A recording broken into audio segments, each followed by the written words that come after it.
하나님 말씀 보시겠습니다.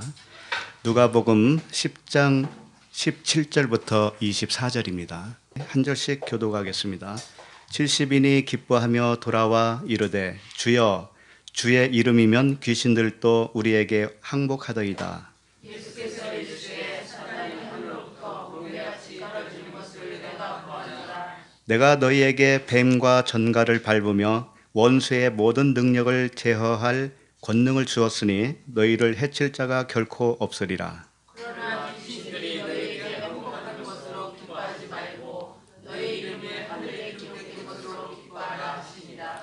그때에 예수께서 성령으로 기뻐하시며 이르시되 천지의 주제이신 아버지여 이것을 지혜롭고 슬기 있는 자들에게는 숨기시고 어린 아이들에게는 나타내심을 감사하나이다. 옳소이다. 이렇게 된 것이 아버지의 뜻이니이다. 내 아버지께서 모든 것을 내게 주셨으니 아버지의 나는 아들이 아니라 못하고 아들과 또 아들의 소원을 내고 계시는 같은 자에게는 아버지가 누구인지 아는 자가 없나이다 하시고 제자들을 돌아보시며 조용히 이르시되 너희가 보는 것을 보는 눈은 복이 있도다. 내가 너희에게 말하노니 많은 선지자와 임금이 너희가 보는 바를 보고자 하였으되 보지 못하였으며 너희가 듣는 바를 듣고자 하였으되 듣지 못하였느니라. 아멘. 기도하겠습니다. 아버지 하나님, 은혜와 사랑에 감사를 드립니다. 오늘도 우리를 한자리에 모이게 하시고 서로 은혜를 나누게 하시니 감사합니다. 이 시간에도 감추었던 만나를 먹게 하여 주시옵소서. 영생의 말씀을 허락하여 주시옵소서. 예수 그리스도의 이름으로 기도드립니다. 아멘. 오늘 말씀 제목은 아들의 소원입니다. 아들의 소원. 아들은 누구일까요? 누구를 의미할까요? 예수 그리스도시죠. 예수 그리스도. 왜 아들이라고 하냐면 하나님 아버지와 아들의 관계를 설명할 때는 아들이라고 하시는 거예요. 그런데 하나님은 한 분일까요? 두 분일까요? 한 분이셔요. 한 분인데 왜 아버지도 계시고 아들도 계실까요? 네? 역할 분담? 한 분이 뭐 네. 우리 인간의 차원으로 설명을 하기 위해서 하나님은 그렇게 설명하시는 거예요. 자신을 이 모양 저 모양으로 우리에게 알아듣게 하시려고. 그러나 사실은 그분은 한 분이셔요. 아버지나 아들이나 성령이나 한 분이시라고, 한 분. 일단 그걸 아시고 출발하는 게 좋겠습니다. 그래서 아들의 소원은 뭘까요? 아들의 소원.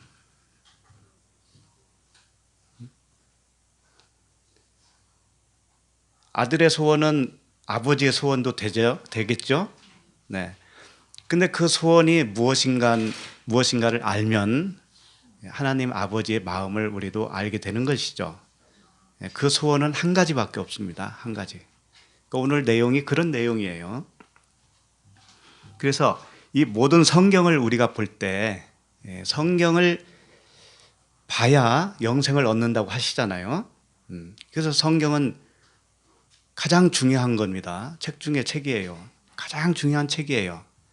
이 성경을 보지 않고서는 우리가 영생을 얻을 수 없다라는 결론에 이를 수밖에 없어요. 이제 이렇게 말씀드리면 그럼 성경 없는 시대에는 어떻게 구원받았어요? 그러잖아요. 걱정하지 마세요. 그건 하나님이 하시는 일이니까. 그런데 지금은 우리에게 성경을 주셨다 이거죠.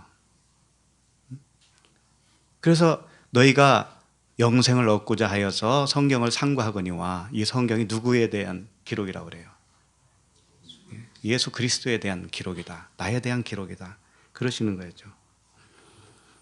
성경이 없는 시대에는 주님이 우리에게 마음에 새겨준 말씀이 있죠. 우리가 태어날 때 가지고 태어나는 말씀이 있어요. 그게 뭘까요? 양심입니다. 양심. 그 양심이 다름 아닌 성경 말씀이에요. 그러나 그것은 온전치가 못합니다.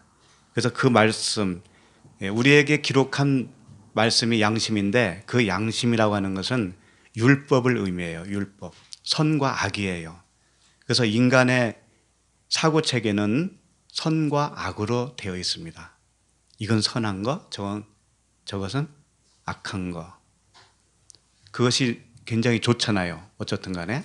그래서 서로 싸워요. 내 속에서 악한 마음과 선한 마음이 서로 싸워서 하나님의 뜻을 이루어요.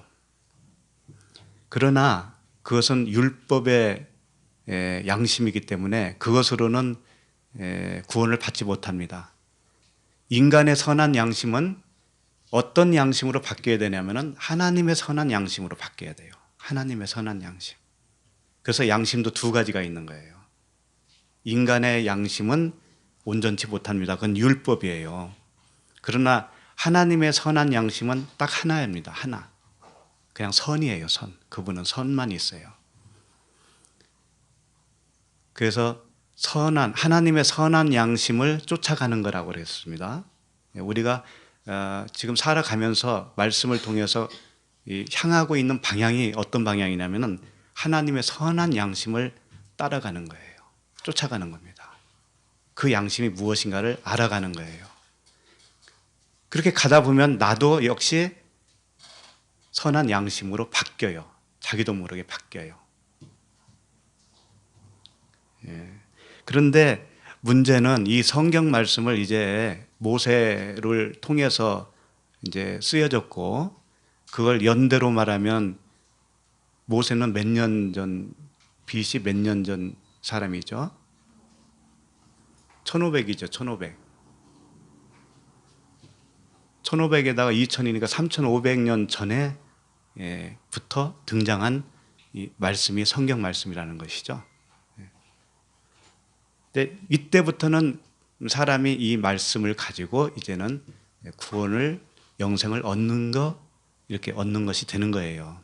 그래서 오늘날은 이 성경 말씀을 제외하고는 영생을 얻을 길이 없는 겁니다, 사실은. 그럼 또 이런 생각을 하죠. 그럼 이순신 장군은 구원 받았을까요? 안 받았을까요? 또 이런 말씀을 한다니까.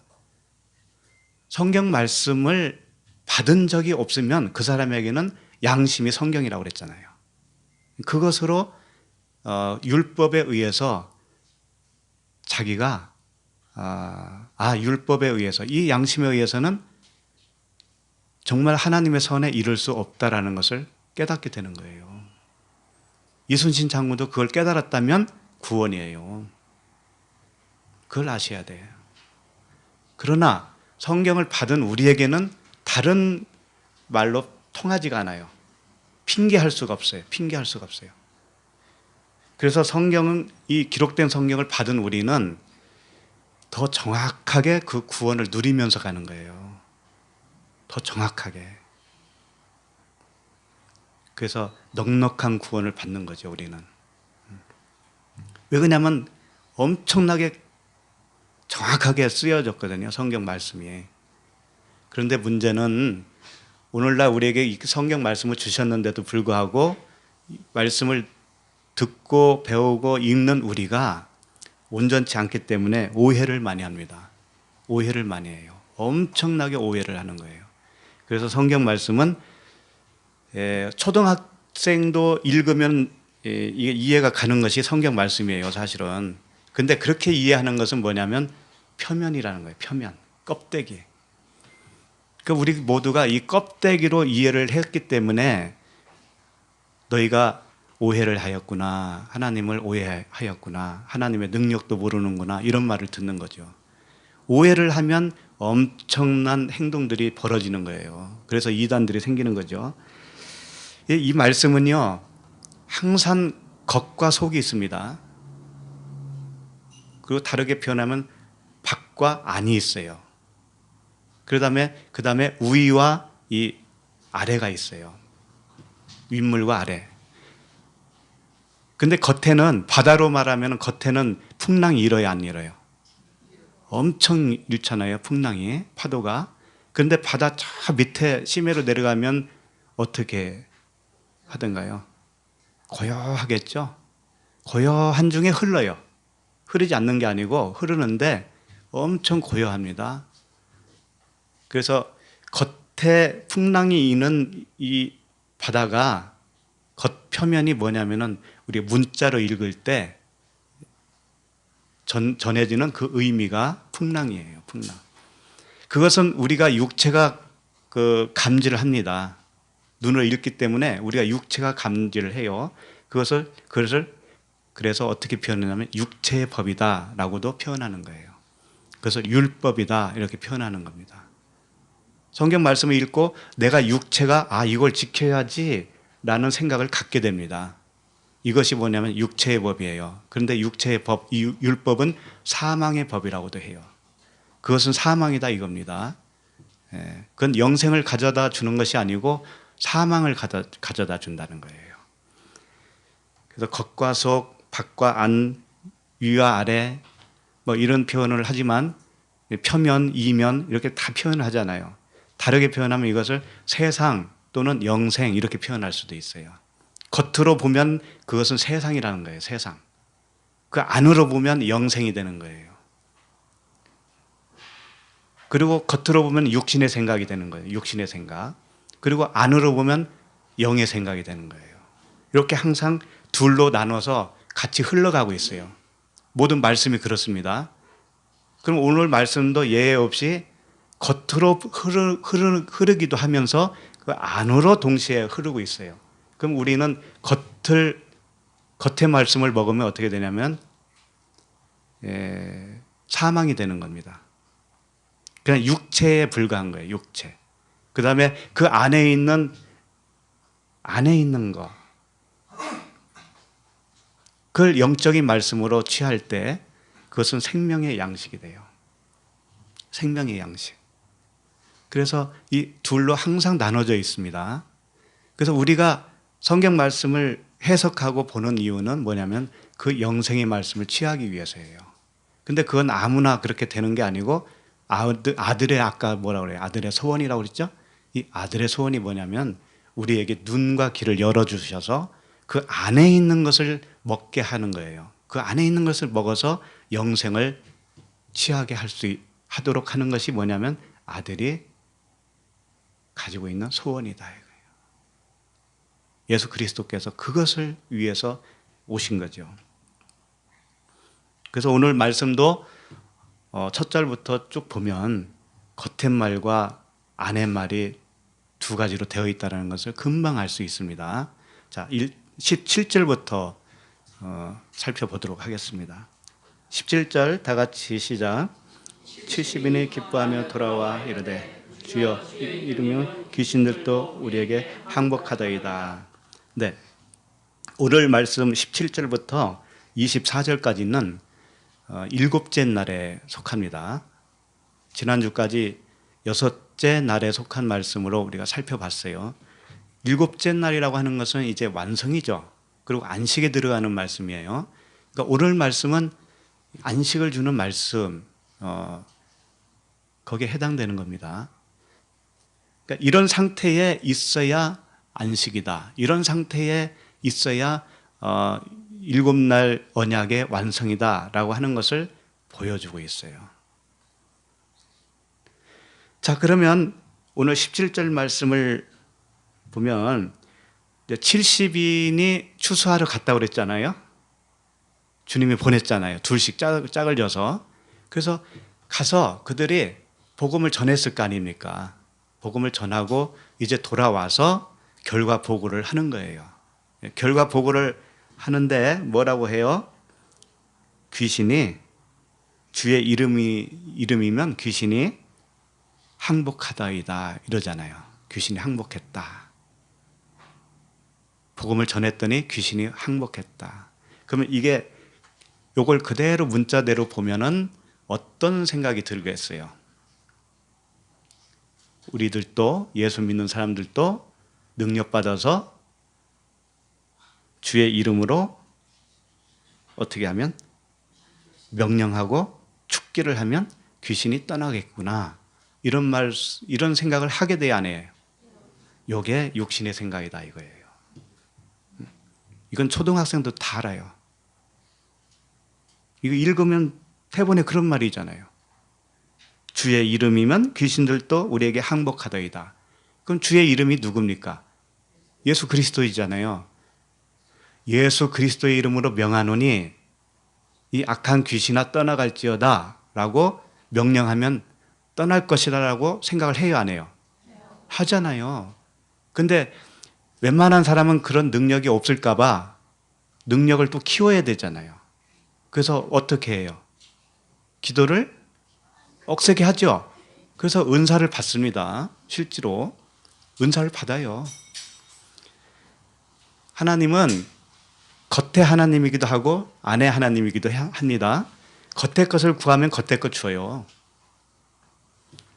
귀신을 쫓는 능력을 달라고 하면 준다니까요, 하나님이. 그런데 그 귀신은 진짜 귀신일까요?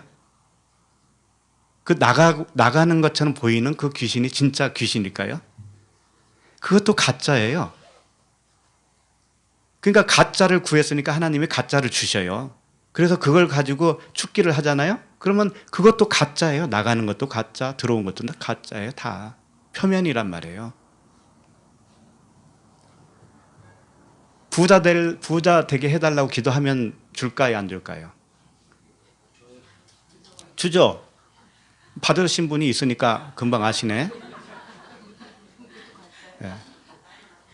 근데 그게 가짜라는 것을 언제 드러나요? 다 잃어버렸을 때. 네, 그렇죠? 그렇습니다. 이 눈에 보이는 세계는 있었다, 없었다 그래요. 그래서 부흥사도 생기는 것이고 은사주의자들이 생기고 또 뭐가 생기냐면은 신사도주의라고 아셔요? 신사도. 그런 것들이 전부 뭐냐면 은사, 겉으로 나타나는 어떤 표적과 이적을 추구합니다. 그래서 하나님을 만나는 것조차도 인간의 생각으로 만나려고 그래요. 인간의 그 오감으로 느끼는 하나님만을 추구해요. 기적으로 눈에 보이는 어떤 이적이라든가 어떤 현상이라든가. 그러니까 한국 사람들이 좀 화끈한 게 좋아하죠. 화끈한 거. 화끈하게 만나고 싶은 거예요. 하나님을 만나도 화끈하게. 미지근한 거 싫어해요. 나는 하나님이 계신지 안 계신지 모르겠어, 도통. 이런다고요. 그래서 하나님을 만났다고 하는 사람들 이야기를 들으면 솔깃합니다. 그리고 그런 사람들이 우러러 보이는 거예요. 아, 저 사람은 보통 사람이 아니구나. 저 사람은 하나님과 소통한대. 그러면서 무언가 모르게 내가 없는 그런 것들이 저 사람에게 있을 것처럼 생각을 하는 거예요. 그러다 보니까 어디까지 따라가게 돼요? 그 사람을 따라가다 보니까 피지까지 가잖아요. 요즘 한참 뉴스에 많이 나오더구만요. 피지. 그런 거예요. 눈에 보이는 걸 추구하고 감각적인 걸 추구하고 어떤 현상적인 것을 추구하다 보면은요, 그 엉뚱한 대로 이제 가게 되는 겁니다. 그게 육신의 생각이다 이거죠. 그 육신의 생각은 하나님과 원수가 되는 거예요. 생각을 해보세요. 하나님이 무소부재하신 분인가요? 하나님이라는 분은 이 우주 만물의 주인이시죠. 그리고 나의 주인이시기도 하죠. 그러면 내 몸이 이렇게 작동하는 것이 누구 때문에 하고 있어요, 지금? 그럼 하나님 만난 거예요, 안 만난 거예요?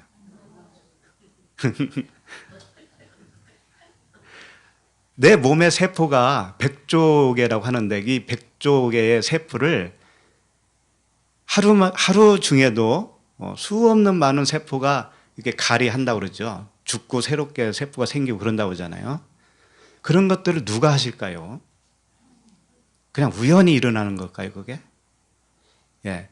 그 하나님이셔요. 섬세하면서도 크신 분입니다. 그분은 만나고 자시고 할 필요 없어요.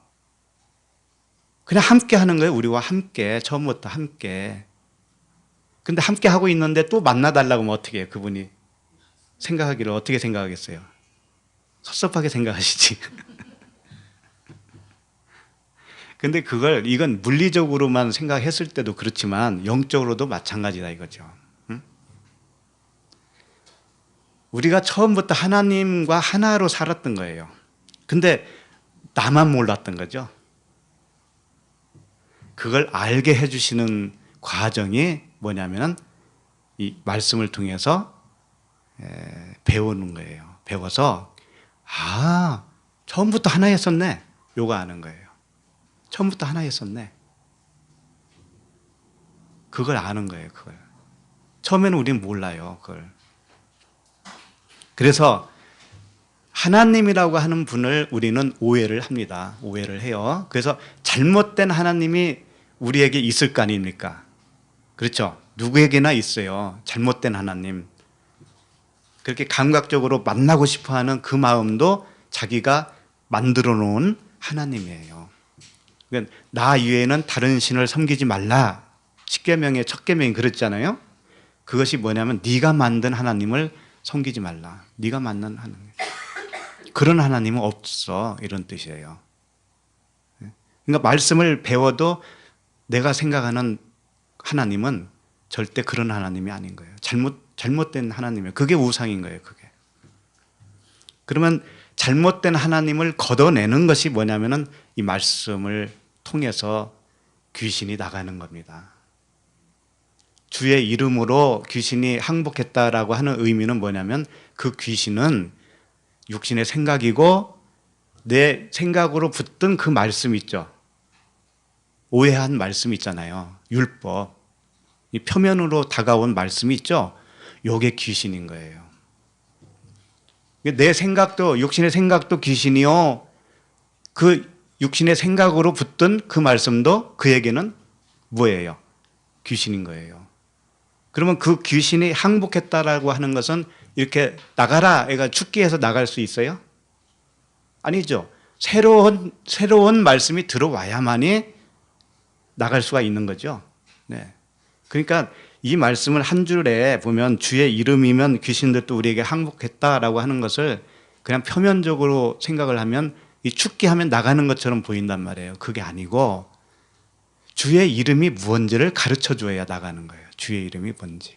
예수 그리스도라고 하는 의미의 그 이름 값이 무언지를 가르쳐 줘야 그걸 듣는 사람이 내 안에 생각이 이제 바뀌어지는 겁니다. 그래서 항복이라고 하는 것은 뭐냐면 그 밑으로 들어가는 거예요. 밑으로. 그러니까 내 생각이 원래는 위에 있었는데 새로운 말씀이 들어와서 그 새로운 말씀 밑으로 들어가는 거예요. 거기에 항복하는 거예요. 종속되는 거예요. 이게 항복인 거죠. 이게 항복이에요. 그러니까 질서가 되어지는 걸 말하는 거예요. 질서. 내가 가지고 있던 생각, 내가 가지고 있던 말씀이 이제 질서를 잡아요. 이게 항복이에요. 이게 항복. 그래서 다르게 말하면 말씀이 풀어지면, 말씀 풀어지기 전까지는 귀신인 거예요. 말씀이 복음으로 진리로 풀어졌을 때 내가 이제 질서가 잡혀요. 내 안에서. 그랬을 때 그 귀신이 항복했다라고 표현하는 겁니다.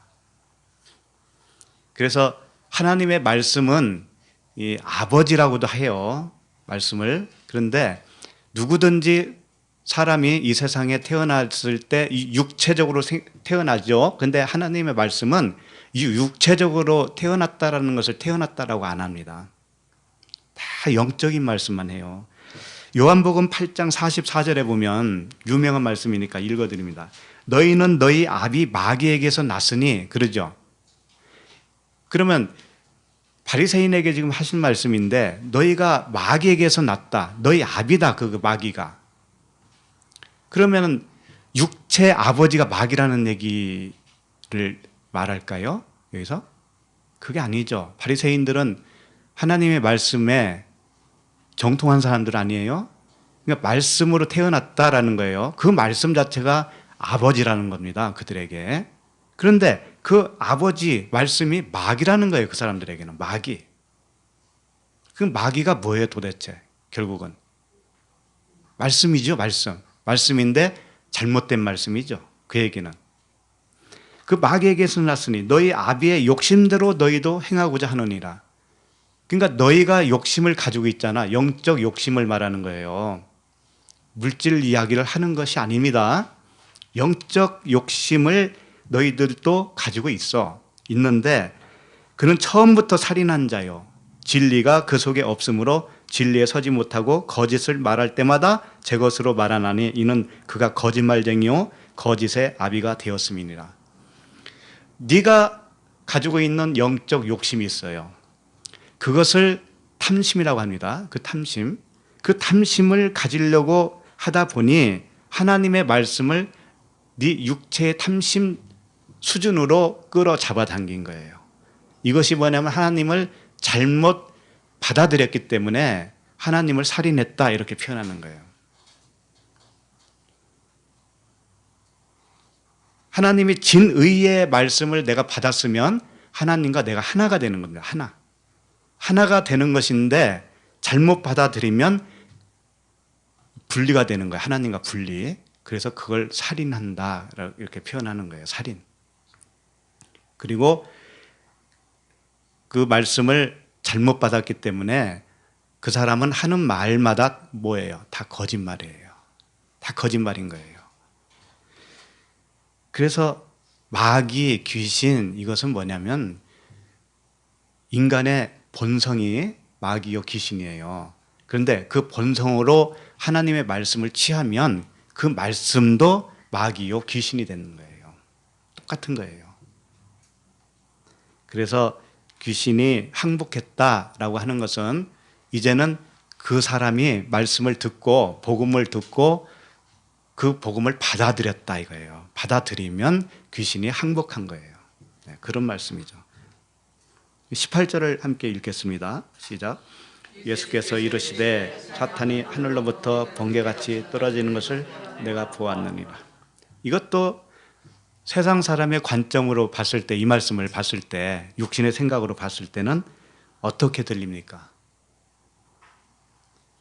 사탄이 하늘로부터 번개같이 떨어지는 것을 내가 보았다고 그러니까 예수님은 역시 하나님이 맞네.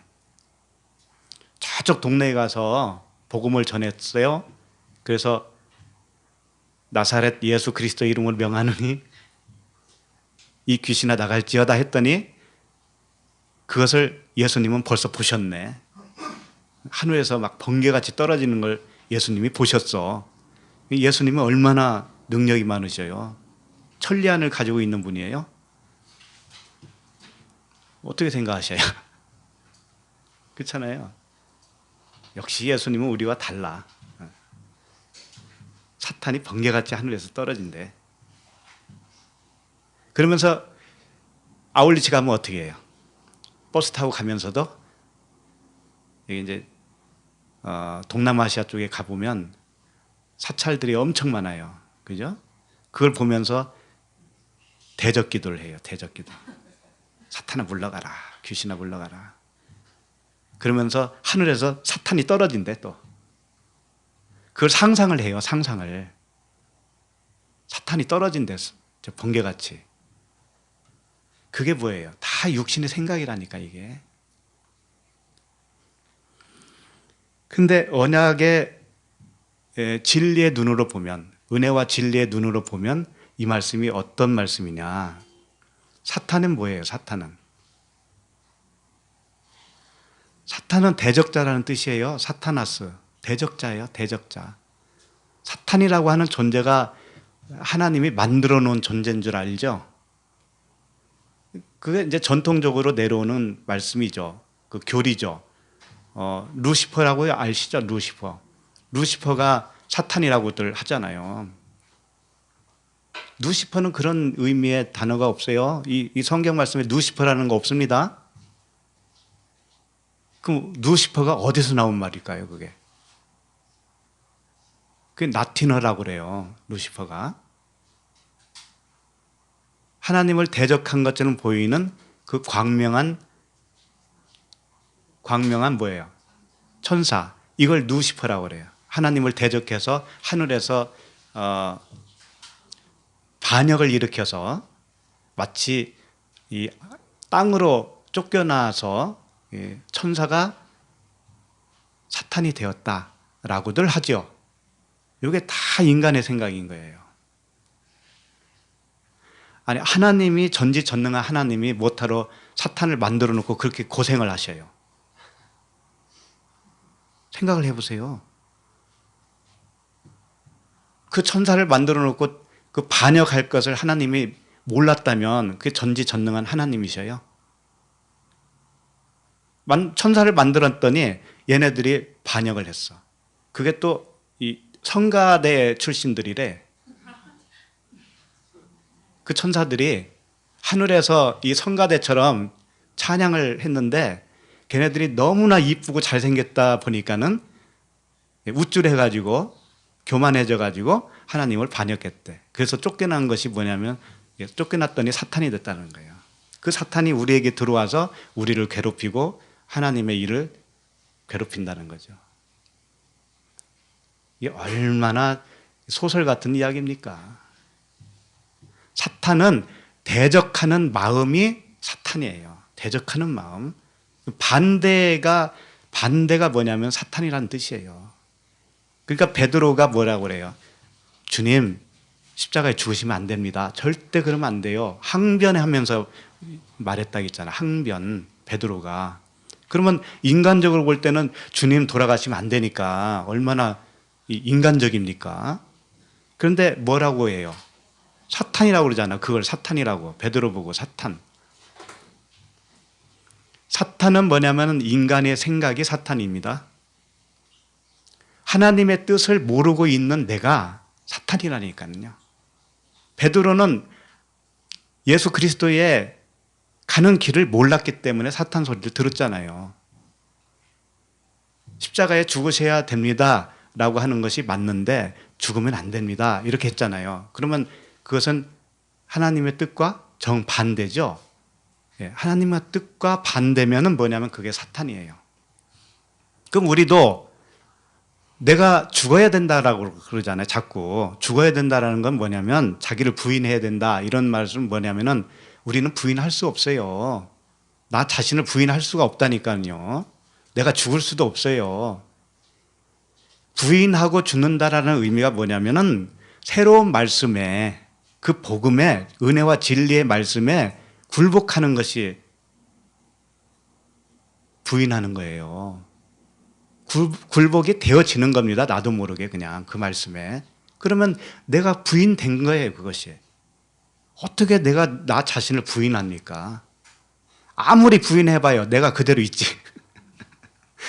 안 그래요? 아무리 부인을 해보라니까 나 아니야 막 이렇게 해봐요. 그 아닌 내가 그대로 있다니까요. 그런 거 아니에요. 그런 뜻 아닙니다. 새로운 게 들어와야 내가 잘못된 것이 나가는 거예요. 이게 교체되는 겁니다. 그런 의미예요. 그러니까 사탄도 사실상 뭐예요? 내 생각이고 하나님의 오해된 말씀이죠. 율법이죠. 예. 그런데 주님이 그걸 하늘에서 떨어졌다라는 것을 봤다고 그래요. 그럼 어떻게 해서 이런 표현을 했을까? 번개같이 떨어지는 걸 봤다. 번개같이. 예, 하늘은요 어딜까요? 하늘. 저 우주 공간 어딜까요? 하늘에서 이렇게 떨어졌으니까 공중에서 떨어졌다 이런 생각을 딱 하게 되죠. 근데 그렇지가 않아요. 하늘이라고 하는 의미는 뭐냐면 진리가 있는 곳이 하늘이에요. 진리가 있는 곳. 그러면 우리에게 적용을 해보세요. 진리가 어디 있습니까? 내 안에 있잖아요. 내 안에. 그러니까 내 안에 하늘이에요. 하늘. 우라노스. 히브리어로는 샤마임이라고 해요. 샤마임. 샤마임은 뭐냐면 물이 있는 곳이라는 뜻이에요. 물이 있는 곳. 마임이 물이에요. 마임. 샴은 그런 곳, 어떤 장소를 의미해요. 그러니까 샤마임. 물이 있는 곳이에요. 물이 있는 곳. 진리. 물이 진리잖아요. 진리가 있는 곳. 이게 하늘이란 말이에요. 그러니까 우리 마음속에 천국이 지금 지어지고 있는 이 마음이 뭐냐면 하늘이란 말이야. 하늘. 거기에서 번개같이 떨어져요. 그 사탄이 대적하는 마음이, 하나님을 대적했던 마음이, 그 지식이, 그 말씀이 떨어져요. 그것을 주님이 알 수 있을까요? 없을까요? 왜 알 수 있을까요? 그분이 하셨기 때문에 그분이 아는 거예요. 그분이 하셨기 때문에. 그분이 하시는 거지, 그렇게 떨어지는 걸 주님은 이렇게 멀찌감치 해서 바라보는 그런 상태인가요? 그렇게 떨어지게 하신 분이 그분이기 때문에 그분 아시는 거라니까. 점쟁이가 아니라 천리안을 가져서 아시는 게 아니고 그분 자신이 하기 때문에 아는 거란 말이에요. 그래서 이런 말씀이 있어요. 마태복음 24장 27절에 보면 번개가 동편에서 나서 서편까지 번쩍임같이 인자의 임함도 그러하리라. 이 번개같이 아까 사탄이 떨어졌다고 그랬잖아요. 이 번개라고 하는 단어를 여기다가 같이 사용하는 이유는 주님이 번개같이 임한다라는 것을 가르쳐 주기 위해서예요. 주님이 번개같이 말씀으로 임했기 때문에 사탄도 번개같이 없어져요.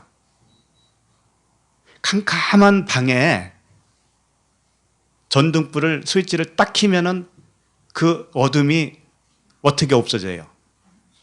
번개같이 없어지잖아요. 번개같이. 번개같이 왜 없어졌을까요? 빛이 번개같이 임했기 때문에 없어지잖아요. 그와 같은 거예요. 진리의 말씀이 번개같이 임한다고요, 우리에게. 그러면 사탄도 번개같이 없어지는 거죠. 아, 그렇구나. 이때마다 번개같이 주님이 임하신 것이고 그때마다 사탄이 번개같이 떨어진 겁니다. 다 우리 안에서 일어나는 일을 말씀하고 있어요. 이걸 내 밖에서 일어나는 일로 착각을 하게 되면 어떻게 되냐면 세상 돌아다니면서 사탄 내쫓는다고 그렇게 그러고 다니는 거예요. 기도하고 대적기도 하고 자기가 사탄인지 모르고. 우리도 많이 했다니까요. 창피해 죽겠어.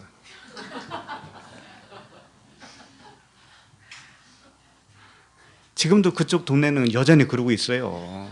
1년에 한 차례, 두 차례 막 사람들 모집해가지고.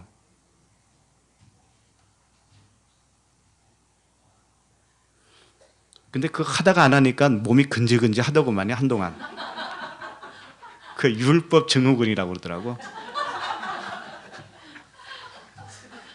뭔가 좀 몸으로 좀 해야 이게 좀 직성이 풀리고 그러잖아요.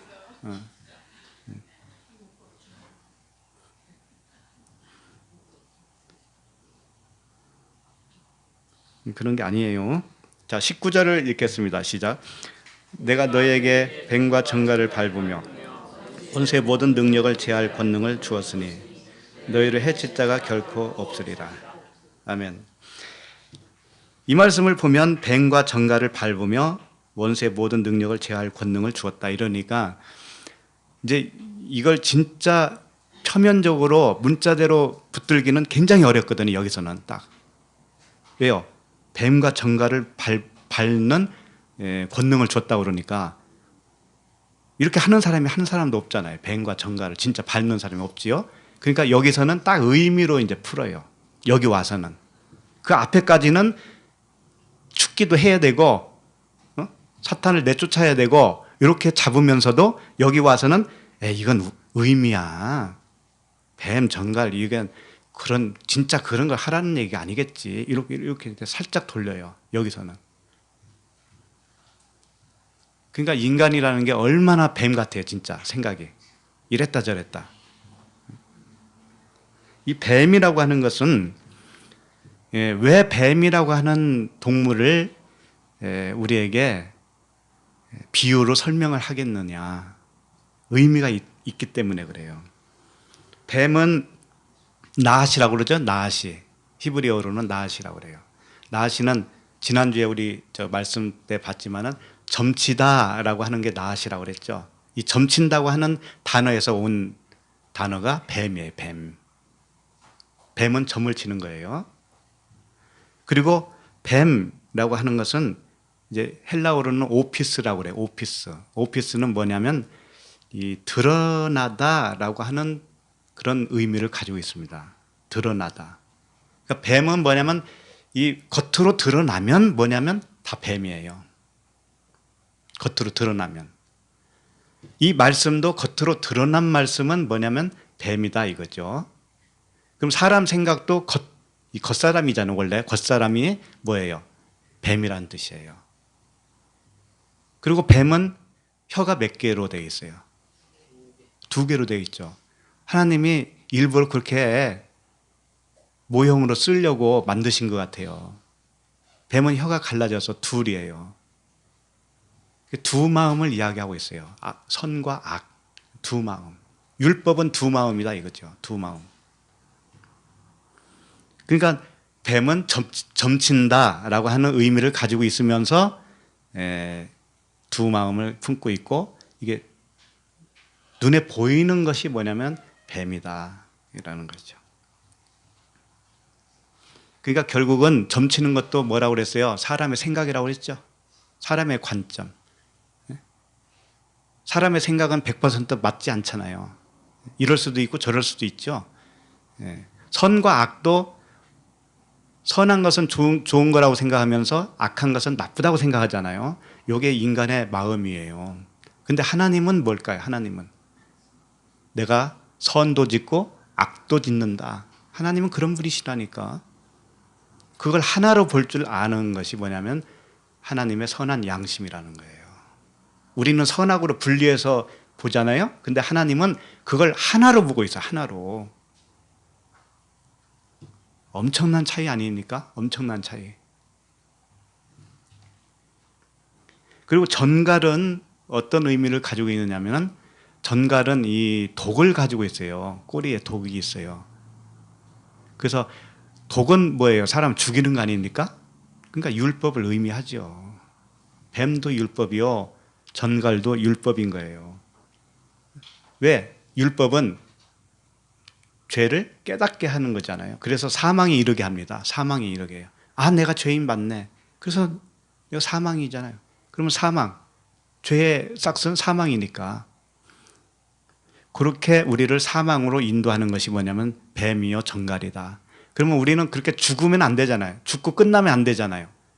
죽고 다시 살아나야 되죠. 살아나는 것이 뭐냐면 뱀과 전갈을 밟는 거예요. 밟는 거. 밟는 권세를 받았다라고 하는 것은 이제는 은혜와 진리의 복음으로 내가 완전히 일어섰다. 그래서 내 입에서 나오는 말씀은 전부 다 복음이다. 은혜요 진리다. 율법이 아닌 거예요 이제는. 그래서 내가 하는 말, 복음을 전하는 이 능력, 이것을 주님이 주셨다 이겁니다. 그래서 누가복음 11장 12절에 보면 알을 달라 하는데 전갈을 주겠느냐 이런 말씀이 있어요. 근데 여기서 알과 전갈을 대비시켜 주잖아요. 알은 복음을 의미해요. 알은. 새끼는 복음을 의미합니다. 어미는 뭐냐면 껍데기잖아요. 어미는 율법을 의미한다. 전갈은 율법을 의미하는 거예요. 그러니까 은혜와 진리의 복음을, 그리스도를 달라고 하는데 전갈을 주겠느냐, 율법을 주겠느냐 이런 뜻입니다. 이 밟는다라고 하는 것은 무효화시킨다라는 거예요. 뱀과 전갈을 밟는다. 이건 그 뱀과 전갈을 무효시켜요. 율법을 무효로 시켜버려요. 이제는. 율법이 나에게 또 죄인이지라고 하는 이 어떤 효염이 이제는 더 이상 없어지는 겁니다. 왜? 내가 거기서는 죽고 이제 은혜로 다시 살아났기 때문에. 법이 바뀐 거예요. 법이. 제어할 권능이라고 하는 것은 엑수시아예요. 그러니까 원수의 모든 능력은 디나미스입니다. 원수의 모든 능력은 디나미스인데 그걸 제어할 권능은 뭐냐면 엑수시아예요. 이게 무슨 뜻이냐면은 권능, 디나미스는 이 활동력을 의미하는 거예요. 활동력. 그러니까 율법이 나에게 활동을 해요. 나를 정죄시킵니다. 이게 권능이라면 그걸 제어할 능력, 제어할 권능은 뭐냐면 엑소시아예요. 엑소시아는 이런 거예요. 어떤 자격을 의미하는 겁니다. 자격. 자녀의 자격. 내가 자녀다라고 하는 그 신분을 의미하는 거예요. 신분. 그러니까 율법은 나를 공격해와요. 그런데 나는 자녀야라고 하는 신분을 딱 가지고 있죠. 그러면 그 율법은 나를 정죄할 수가 없어요. 이제 더 이상 할 수가 없어요. 그러니까 교통수령이 지나가는 차를 딱 세울 수 있잖아요. 그게 어디서 나온 겁니다. 어디서 나온 거예요, 그게. 그게 권능, 엑소시아라는 거예요. 교통순경이라고 하는 이 자격이 있는 거예요, 자격. 그러면 그 권능에 다 순종을 해야 되잖아요. 근데 차가 지나가는 그 운동력은 뭐냐면 권세라는 거예요, 권세. 그러니까 능력, 원수의 능력이라는 거예요. 그 능력은 자녀의 권세 앞에서는 어쩔 수가 없는 거예요. 무력화되는 거예요. 그렇다는 거죠. 그러니까 우리에게 이 복음으로 다시 태어나게 해서 자녀의 신분을 딱 줬을 때는 우리에게 그 율법의 권능은 이제는 무효화된 거예요. 우리는 거기에 저촉이 되지 않아요. 그렇게 사는 겁니다, 우리는. 그래서 너희를 해칠 자가 결코 없으리라 그런 거예요. 하나님의 말씀이 율법으로 다가오는 말씀이 나를 해칠 수가 없는 거예요. 해칠 수가 없어요, 이제 더 이상. 자, 20절을 보겠습니다. 시작. 그러나 귀신들이 너희에게 항복하는 것으로 기뻐하지 말고 너희 이름이 하늘에 기록한 것으로 기뻐하라. 아멘. 여기서 귀신들이라고 이 단어를 여기서도 썼는데 앞에서 귀신들이 항복했다고 할 때 그 귀신은 다이모니온이라고 써 있어요. 근데 여기는 푸뉴마로 써 있어요. 영이다 이거죠. 그러니까 다이모니온이나 푸뉴마나 사실은 틀리다라는 거예요, 같다라는 거예요. 같아요. 근데 성령을 보통 뭐라고 해요? 푸뉴마로 쓰잖아요, 성령을. 근데 여기서 귀신을 푸뉴마로 썼다고요. 근데 이게 무슨 의도적으로 이렇게 썼겠어요? 그 푸뉴마, 성령 그분은 말씀이죠. 그러니까 이 귀신도 뭐라는 거예요? 말씀이라는 거예요. 성령도 말씀이고 이 귀신도 말씀이라고 하는 것을 여기서 표현해주고 있다니까요. 여기서 귀신을 푸뉴마라고 되어 있어요. 그러니까 이겁니다. 뭐냐면은 영적인 존재를 말씀을 하고 있어요. 둘 다. 성령도 영적인 존재시죠. 그 다음에 귀신도 영적인 존재다. 그러니까 같은 말씀이다 이거예요. 말씀이다 이거예요. 이런 말씀이 있어요. 로마서 8장 15절에 보면 너희는 다시 무서워하는 종의 영을 받지 아니하고 이렇게 되어 있어요. 그러니까 다시는 무서워하는 종의 영 할 때 여기도 푸뉴마로 되어 있어요. 그러니까 영은 영인데 무슨 영이 있다라는 거예요? 종의 영이 있다라는 거예요. 이게 율법이죠, 율법. 그 율법을 받지 아니하고 양자의 영을 받았으므로, 그래서 양자의 영도 역시 푸뉴마예요.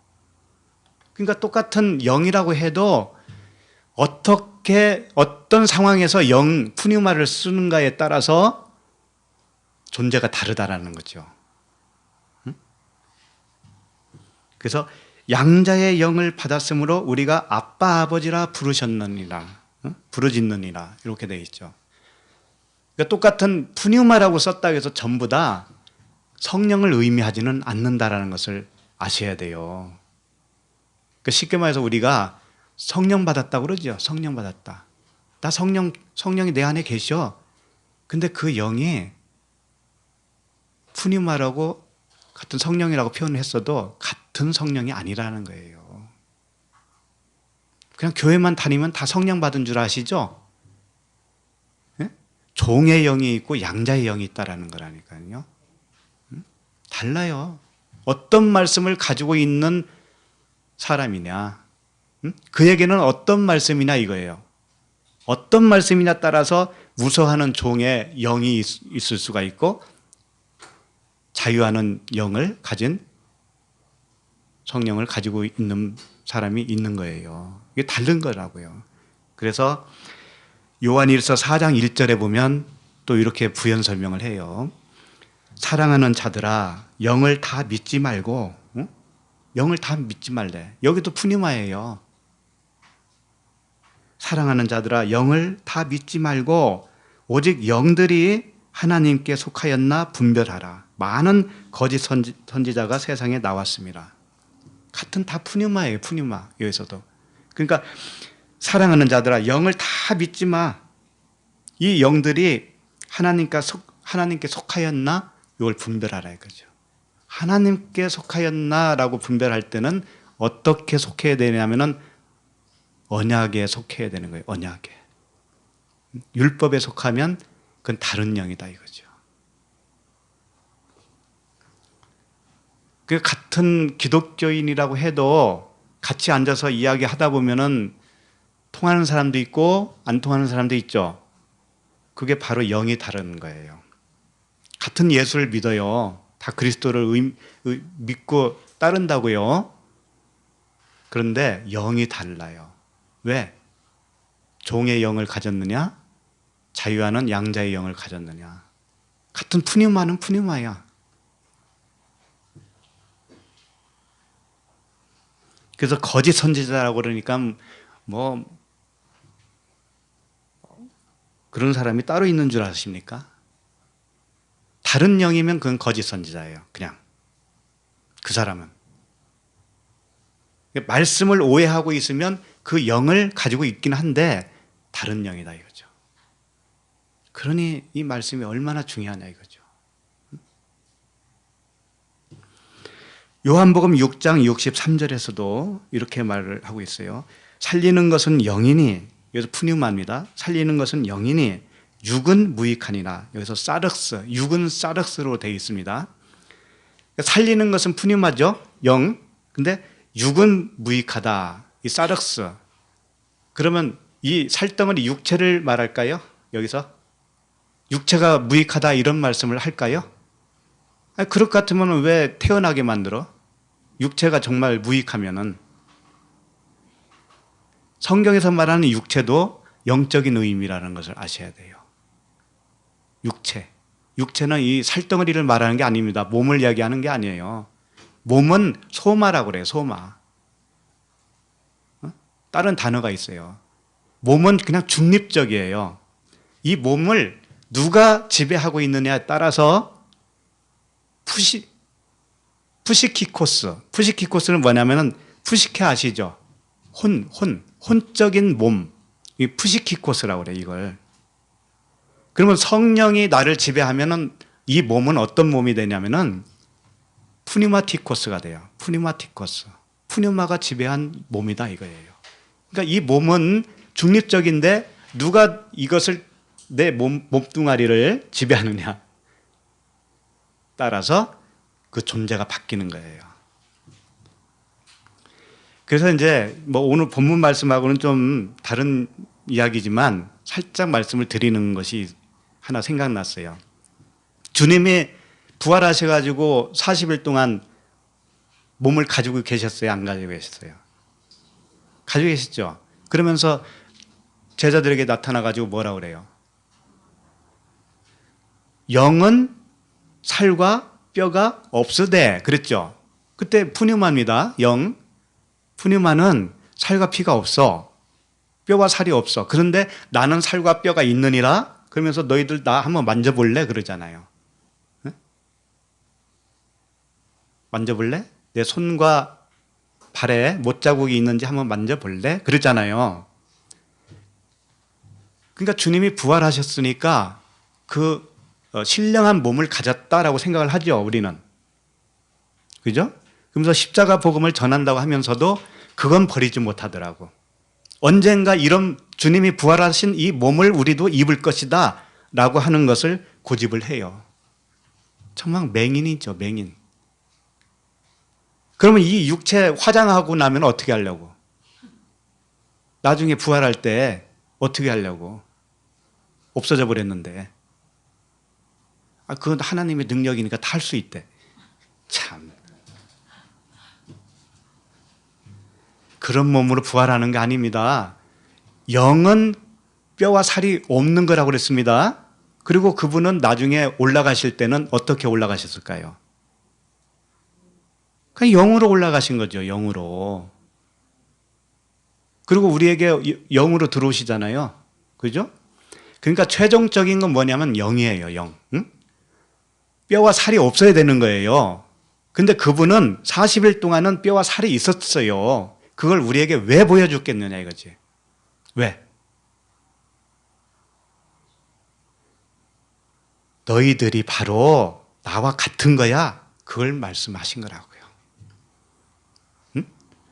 지금 우리들이 뼈와 살이 있어요, 없어요, 이게? 이 몸에. 있죠? 이 안에 푸뉴마가 들어오면 예수님이 부활한 그 모습이란 말이에요, 우리가 지금. 그걸 샘플로 보여주신 거예요. 그러나 이 장막을 벗을 때가 오죠, 언젠가는. 그러면 무엇으로만 아버지께 가는 거예요? 영으로만 가는 거예요. 그게 최종적인 거라고. 근데 왜 40일 동안 그렇게 했겠느냐 이거죠. 응? 왜 40일 동안만? 우리가 육체를 입고 사는 이 세상이 광야라는 것을 가르쳐 주는 거예요. 그렇게 육체를 입고 우리가 광야의 삶을 살아요. 이렇게 사는데 장막을 벗으면 진짜 가나안이라는 거예요. 그때는. 응? 장막을 벗었을 때 40일이 끝났을 때 그때는 이 육체로 사는 게 아니고 영으로만 살 거 아닙니까? 그죠? 그게 진짜 가나안인데 그것은 최종적으로 큰 그림에서 그렇게 되는 것이고 우리가 육을 입고 있는 이 상태에서도 첫째 날부터 일곱째 날까지로 또 나눠서 설명을 하죠. 이 모든 것을 아는 것이 뭐예요? 가나안이잖아요. 그러니까 여러분 살과 뼈를 가지고 있어요. 우리가 지금 이 몸이. 근데 여기에 푸뉴마를 담고 있으면 부활한 몸이 되는 거예요. 이게 이 자체가 부활한 몸이란 말이에요. 네. 그것을 주님이 몸소 40일 동안 보여준 거란 말이에요. 그러니까는 손과 발에 못자국을 만져보라고 그러죠. 그런데 그 부활한 몸은 아무나 되는 게 아니에요.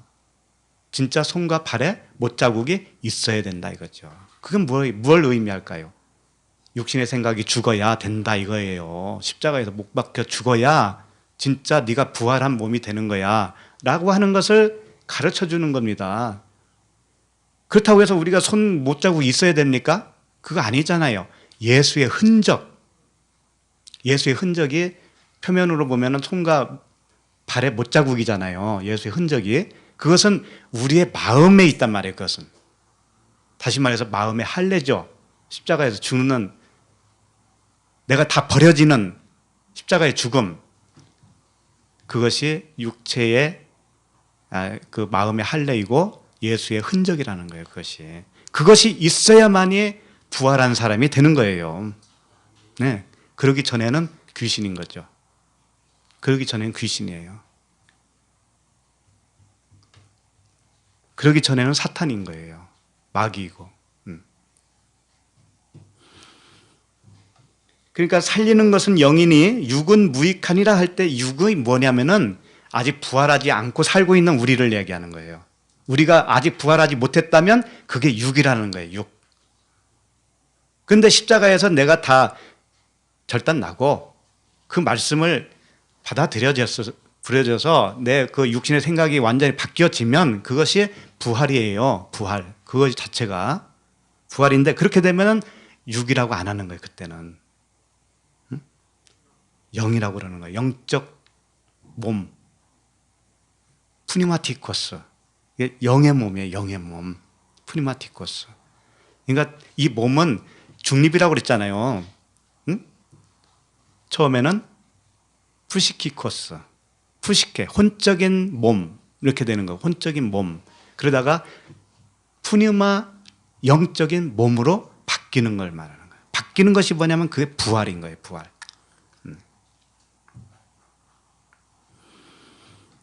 그래서 살리는 것은 영이니 육은 무익하니라. 내가 너에게 이른 말은 영이요 생명이라 그랬습니다.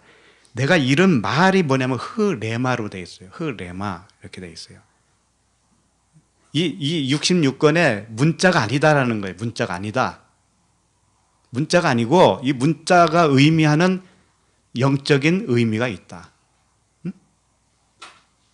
그것을 네가 들었을 때, 응? 문자말이 아니고 정말 그 안에 있는 그 말씀을 들었을 때 그 말씀이 너를 살린다. 그 말씀이. 그러면 내 생각이 떠나는 거잖아요. 귀신이 떠나가는 거잖아요. 그렇게 되어지는 겁니다. 자, 21절을 같이 읽겠습니다. 시작.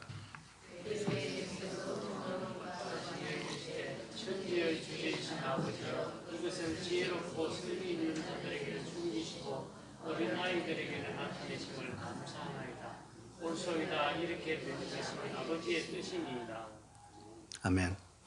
이렇게 된 것이 결국은 아까 설명했던 말씀과도 같은 거예요.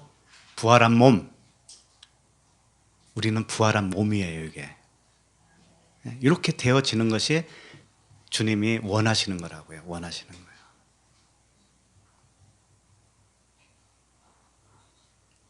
이래봬도 우리는 부활한 몸으로 살고 있습니다.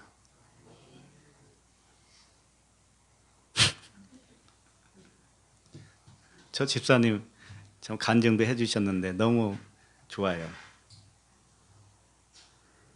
그 아버지께서 우리 안에서 역사하시면 그 기쁨이 충만해질 수밖에 없어요.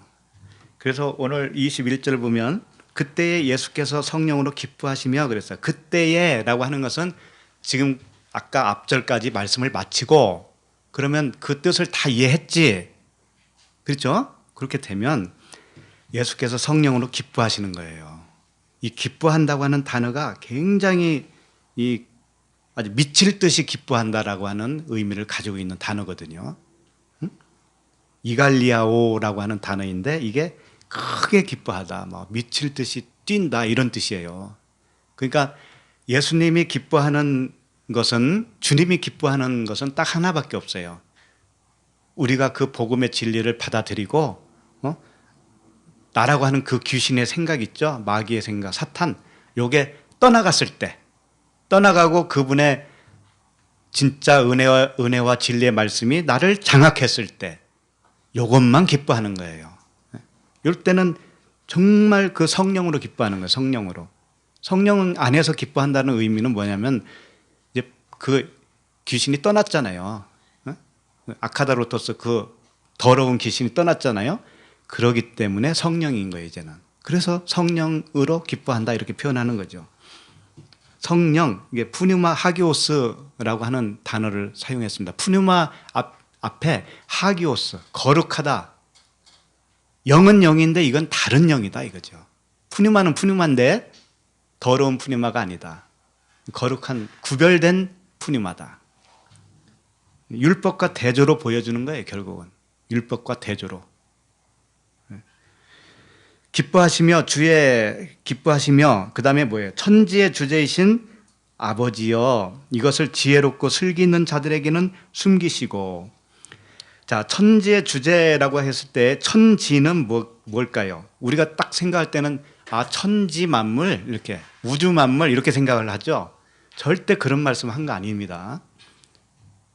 천지의 주제라고 했을 때 이 주제는 이제 주인이시라는 뜻이에요. 퀴리오스. 주님이라는 뜻이에요. 주님.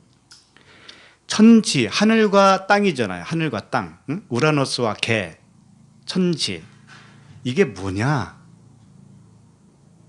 천은 복음이에요. 지는 뭐예요? 율법이에요. 그것을 주관하는 분이시다 이겁니다. 그러면 내 안에 천지가 있어요, 없어요? 다 있잖아요. 그럼 말씀을 말하는 거예요. 말씀. 위의 말씀이냐 아랫 말씀이냐. 요거 두 가지를 다 관할을 하셔. 그분은 관할을 하시는데 그걸 하나로 딱 묶어주는 거예요. 그분이.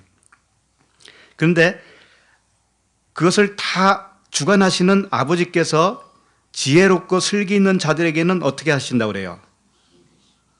슬기 있는 자들에게는 숨기신다고 그랬어요. 숨기신다. 그러면 왜 지혜롭고 슬기 있는 자들에게는 숨겨야 될까요?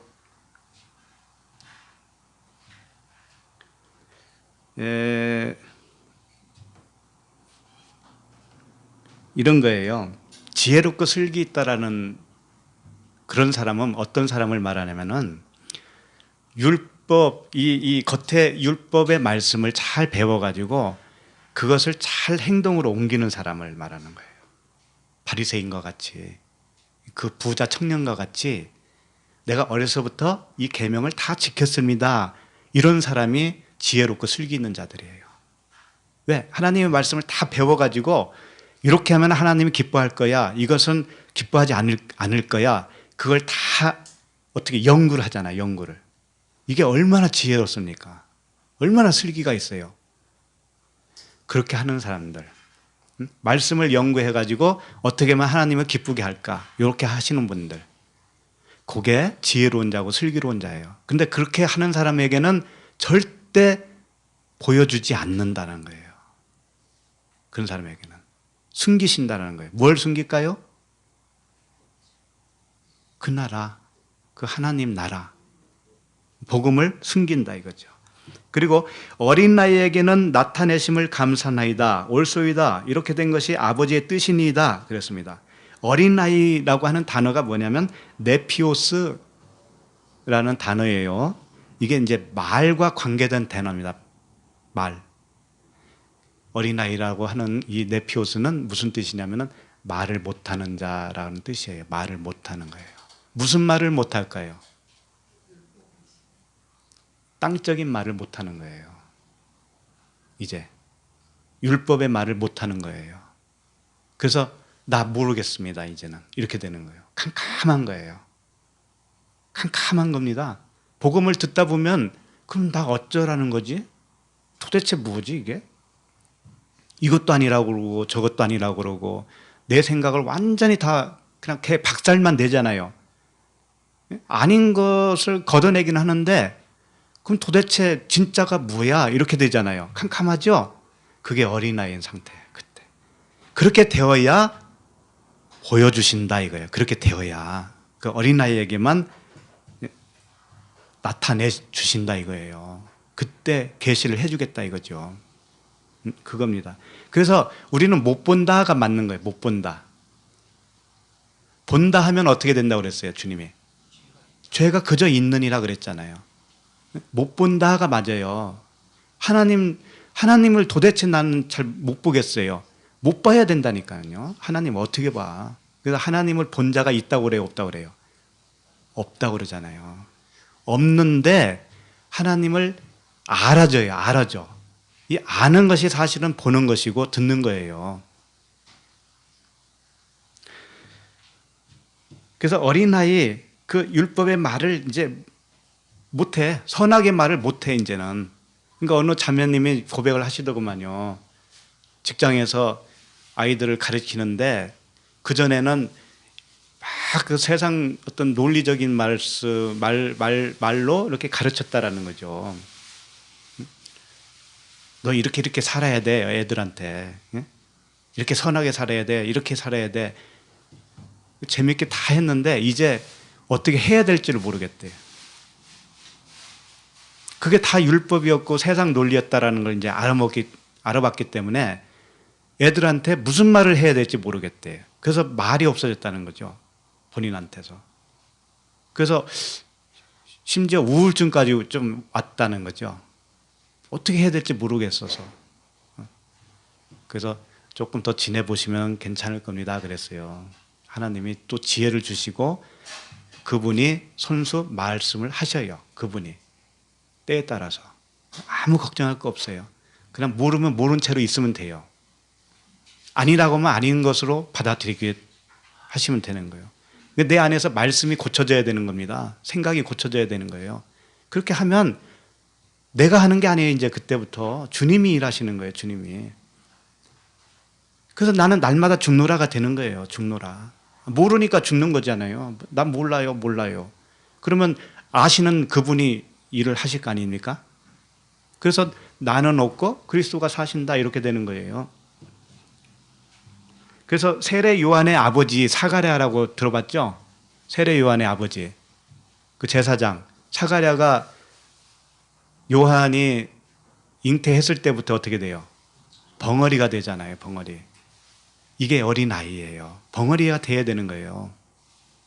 벙어리가 돼서 지나다 보면 이제 장성한 자가 되는 겁니다. 어린아이가 장성한 자가 돼요. 그때는 말을 하게 돼요. 그때 말을 하는 겁니다. 자, 22절을 읽겠습니다. 내 아버지께서 모든 것을 내게 주셨으니 아버지 외에는 아들이 누구인지 아는 자가 없고 아들과 또 아들의 소원대로 계시를 받는 자 외에는 아버지가 누구인지 아는 자가 없나이다 하시고, 내 아버지께서 모든 것을 내게 주셨으니 그랬습니다. 자, 이 문맥에서 한번 찾아보세요. 아버지께서 그 아들에게 모든 것을 주셨다고 했습니다. 근데 그 모든 것이 뭘까요? 이 문맥 안에 다 들어있어요. 그 모든 것을 주셨는데 뭐냐면 그 아버지를 알 수 있도록 계시를 열어주신다 이거죠. 그 계시를 열어주시는 분이 아들이시에요. 그렇게 해서 아버지를 알게 하고 그 아버지를 아는 것이 뭐냐면 아들을 아는 거예요. 그래서 잘 보시면 내 아버지께서 모든 것을 내게 주셨으니 아버지 외에는 아들이 누구인지 아는 자가 없다. 왜? 아들과 아버지는 하나이기 때문에 아버지만 아들을 알게 되어 있어요. 그런데 그럼 우리도 아버지를 알아야 되잖아요. 우리도. 그런데 그 아버지를 알게 하기 위해서 어떻게 되냐면은 아들의 소원이 있다 이거죠. 아들의 소원. 아들의 소원은 뭐냐면 우리가 그 아버지를 아는 거예요. 알게 해주시는 거예요. 그렇기 때문에 우리에게 계시를 열어주셔요. 계시로. 눈을 뜨게 만들어요. 다 알아듣게 만든다고요. 이렇게 하면 어떻게 되냐면 그 아버지가 누구인지 알게 돼요. 그럼 아버지를 알면 아들도 아는 거예요. 동시에. 그렇게 해서 다 알게 만들어 주시겠다 이겁니다. 그런데 이 아버지가 도대체 뭘까? 성경은 아버지도 나오고 아들도 나오고 다 그러잖아요. 네? 아들도 나오고 아버지도 나오고 성령도 나오고 그런단 말이에요. 이제 요걸 조금만 정리를 좀 하고 넘어가도록 하겠습니다. 아버지, 아들, 성령. 보통 우리가 하나님을 인식을 할 때 하나님을 아버지, 아들, 성령으로 삼위일체 하나님이다라고 해요. 그죠? 근데 성경은 그렇게 말씀을 안 해요. 성경 하나님은 몇 분이라고 그래요? 한 분이라고 그래요. 한 분. 아무리 봐도 한 분이라고 그래요. 이 로마서 3장 마가복음 12장 32절에서 이런 말씀이 있어요. 서기관이 이르되 선생님이여 올소이다. 하나님은 한 분이시오. 서기관이 말을 했어요. 그래서 하나님은 한 분이시오. 그 외에 다른 이가 없다 하신 말씀이 참이니이다. 하나님은 한 분이셔요. 그 다음에 로마서 3장 30절에서도 할례자도 믿음으로 말미암아 또한 무할례자도 믿음으로 말미암아 의롭다 하실 하나님은 한 분이시니라. 하나님은 한 분이셔요. 그 다음에 갈라디아서 3장 20절에 보면 그 중보자는 한 편만 위한 자가 아니라 하나님은 한 분이시니라. 하나님은 한 분이셔요. 야고보서 2장 19절에 보면 내가 하나님은 한 분이신 줄을 알지 못하느냐? 잘하는도다 귀신들도 믿고 떠느니라. 하나님은 한 분이시라는 거예요. 근데 왜 아버지, 아들, 성령으로 나누냐 이거죠.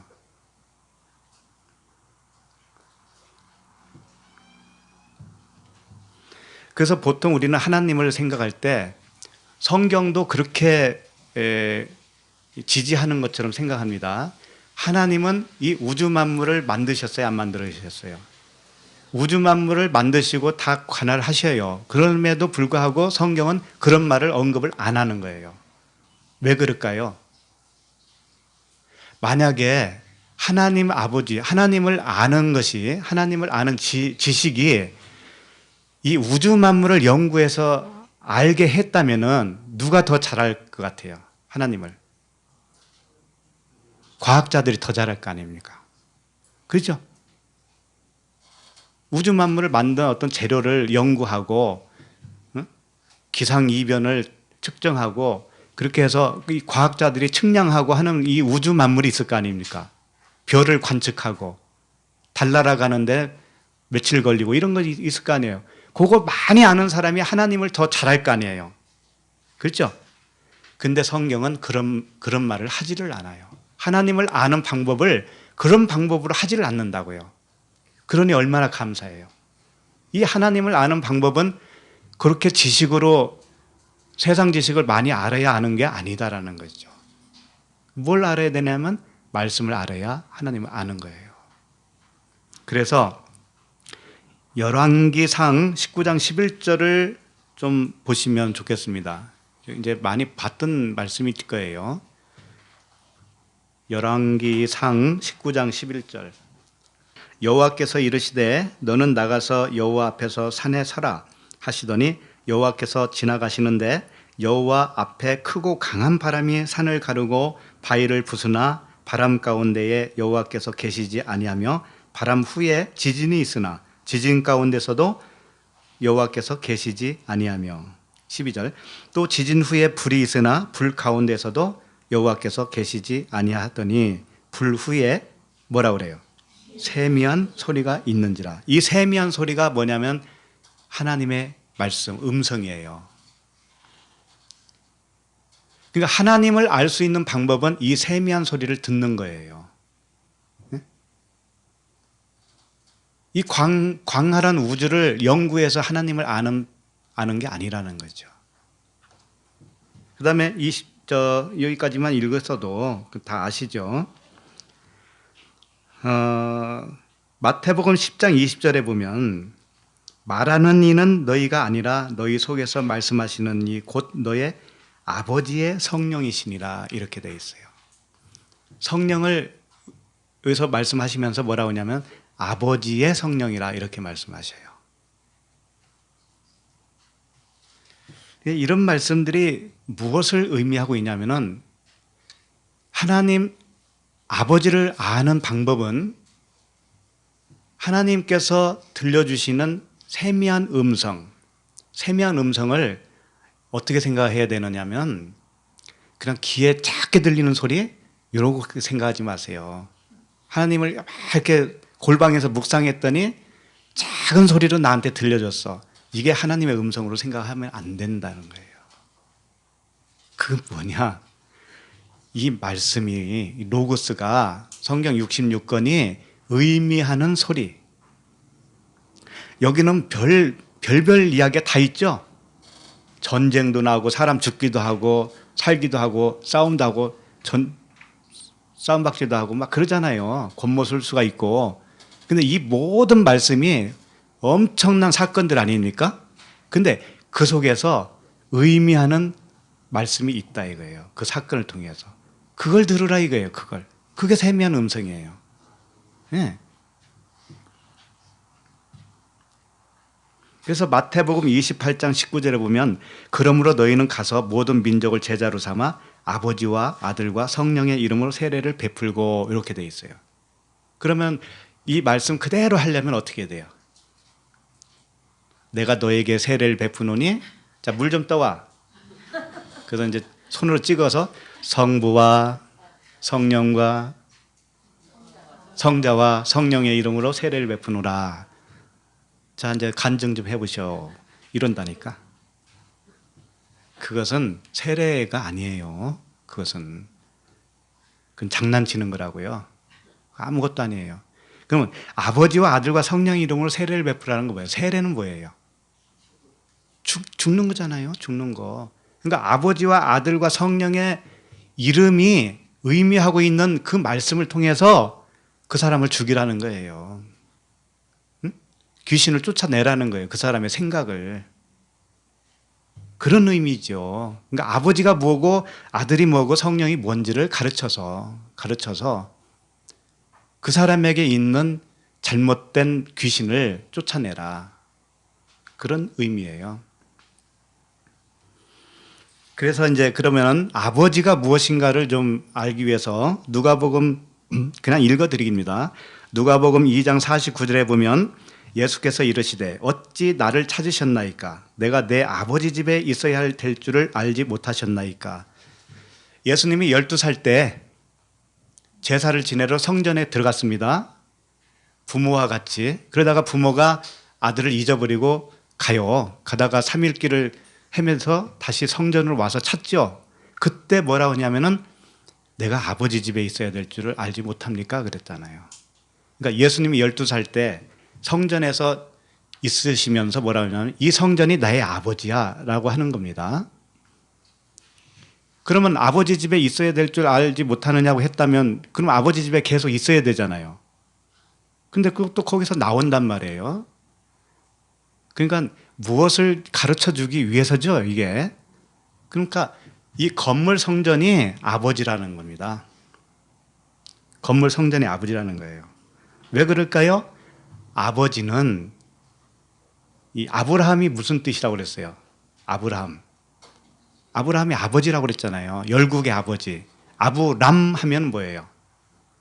아브람 하면은 그냥 진의 아버지지.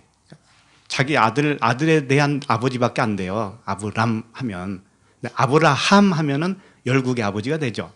그럼 아부가 뭐냐면 아버지예요. 아부가. 그러니까 아브라함 품에 있다. 뭐 이런 표현들을 하죠. 그러니까 아브라함은 성전을 의미하는 거예요. 성전. 집을 의미한다고요. 이 알렙과 알렙이 뭐예요? 알렙이 황소죠. 황소. 소. 그 신이라고 그러잖아요. 신. 그래서 베이트. 집이잖아요. 집. 그래. 그러니까 황소가 있는 집이 뭐예요? 신이 있는 집이 뭐예요? 성전이잖아. 성전. 그래서 아버지는 항상 무엇을 의미한다? 성전을 의미한다. 그러니까 하나님 아버지 하면 성전을 의미하는 거예요. 근데 거기에 누가 있을까요? 성전 안에. 아들이 있는 거예요. 아들. 그리스도. 베레시트 하잖아요. 베레시트가 이제 그리스도를 의미하는데 성전 안에 머리로 계신 분이 아들이라는 뜻이에요. 그러니까 아버지라고 표현했을 때는 성전을 의미하고 아들이라고 했을 때는 그 성전의 머리로 계신 분을 의미할 때 아들이다. 그분이 그리스도다. 그럼 성령은 뭘까요? 성령은 뭘까요? 루하흐라고 그러거든요. 히브리에 보면은 루하흐. 이게 숨이라는 뜻이에요. 호흡이라고 하는 뜻이에요. 호흡. 그러니까 사실상 나로 생각을 해보세요. 내가 이 몸이 성전이죠. 그러면 내가 머리 있어요? 없어요? 머리 있죠? 그 다음에 숨을 쉬어야 안 쉬어요? 쉬죠? 이게 나라고 하는 한 사람이잖아요. 이게 하나님 한 분이라는 뜻이에요. 그래서 표현을 이렇게 저렇게 다르게 할 뿐이지 사실은 하나님 한 분을 그렇게 설명하는 것이라고요. 그러니까 삼위일체 이것은 사람이 만든 용어다. 사람이 만든 용어예요. 그러니까 성령을 뭐 선물로 준다고 그러니까 성령은 하나님이 아니다? 그건 택도 없는 말씀이에요. 하나님의 호흡이 뭐냐면 하나님의 생명 자체를 의미하고 있어요. 하나님의 생명, 말씀이라는 뜻이에요. 말씀. 그러니까 성령은 말씀 차원입니다. 그럼 말씀은 뭐라고 그랬어요? 하나님이라고 그랬잖아요. 또 말씀은 하나님. 그러면 말씀이 성령이시고 성령이 하나님이잖아요. 하나님을 의미하고 있어요. 하나님. 그래서 너희는 성령의 전인 줄 알지 못하느냐 그러죠. 그러면 우리가 성령이 전이라면 내 마음속에 성전이 있다라는 거죠. 그 성전은 무슨 의미를 가지고 있다고 그랬죠? 아버지. 그러니까 아버지와 내 머리가 잘라지고 누구 머리가 온 거예요? 그리스도. 그러니까 아들이죠. 아들이 있잖아요. 아들. 그 다음에 그것을 누가 해주셔요? 전부 다. 성령이 해주셨잖아요. 말씀으로. 그러니까는 나라고 하는 사람 속에 아버지가 있고 아들이 있고 성령이 계신 거예요. 근데 그것이 하나님의 한 분이시다. 하나님의 한 분이시다. 그렇게 믿으시면 좋겠습니다. 그러니까 주님이 이런 말을 했잖아요. 빌립이 분수 없는 빌립이 예수님께 와서 아버지를 보여주세요 그랬잖아요. 아버지를. 그러니까 분수 없는 사람들 이렇게 등장시키는 겁니다. 다 진리를 설명하기 위해서. 그러니까 주님이 뭐라고 했냐면은 요한복음 14장 9절에 예수께서 이르시되 빌립아 내가 이렇게 오래 너희와 함께 있으되 내가 나를 알지 못하느냐? 나를 본 자는 누구를 보았거늘? 아버지를 보았거늘. 어찌하여 아버지를 보이라 하느냐? 내가 아버지야. 네가 보고 있는 내가 육체 이게 아버지야. 그러면서 뭐라고 하냐면 그 성전을 헐라고 그러잖아요. 예수님이 뭐라고 그래요? 요한복음 2장 19절에 보면 예수께서 대답하여 이르시되 너희가 이 성전을 헐라 내가 사흘 동안에 일으키리라. 유대인들이 이르되 이 성전은 46년 동안에 지었거늘 내가 3일 동안에 일으키겠느냐 하더라. 그랬더니 뭐라고 하냐면 그러나 예수는 성전된 자기 육체를 가리켜 말씀하신 것이라. 자, 36년 동안 지은 그 사람이 지은 집이 있죠. 이것도 뭐라는 거예요? 아버지라는 것이고 자기 육체도 뭐라는 거예요? 아버지. 이게 성전을 의미한다고요. 성전. 근데 그것은 한번 헐려야 되는 거예요. 헐려야 돼. 첫 것이니까. 첫 번째 것이니까. 근데 성전을 지을 때 어떤 시향에 의해서 지었죠? 무엇에 의해서 성전을 짓게 되었죠? 율법이잖아요. 율법. 그러니까 결국은 뭐예요? 율법도 아버지죠. 그러니까 너희 아비 마귀에서 태어났다고 그러잖아요. 응? 너희 아비 마귀. 그러니까 결국은 말씀도 성전이요. 그 성전이 성령도 되고 아들도 되고 단 하나님 한 분을 표현하는 것이다. 그래서 손으로 지은 성전은 하나님이 사실상 계시지 않고 그게 헐려야 우리 마음 성전으로 오시는 거예요. 그래서 마가복음 14장 58절에 보면 우리가 그의 말을 들으나 손으로 지은 이 성전을 내가 헐고 손으로 짓지 아니한 다른 성전을 사흘 동안에 일으키리라 이런 말을 하신 거예요. 손으로 지은 성전을 헐고 다른 성전 이게 뭐예요? 마음 성전이죠. 마음 성전. 이게 진짜다 이거예요. 이것이 진짜다. 우리 마음에 지어진 성전이 진짜다. 그러면 우리가 이제 부활을 해서 부활체로 살고 있는 겁니다, 지금. 부활체로 살고 있어요. 살과 뼈가 있잖아요. 그러다가 육신의 장막을 벗으면 어떻게 되냐면 그때는 진짜 가나안인 거예요. 영으로 사는 겁니다. 그때를 기대하시라. 그래서 오늘 말씀, 지금 그 말씀에 병행 구절이 있는데 찾지는 마시고 병행 구절이 있어요. 마태복음 11장 27절에 보면 내 아버지께서 모든 것을 내게 주셨으니 아버지 외에는 아들을 아는 자가 없고 아들과 또 아들의 소원대로 계시를 받은 자 외에는 아버지를 아는 자가 없느니라. 똑같죠? 누가복음 본문과 똑같죠?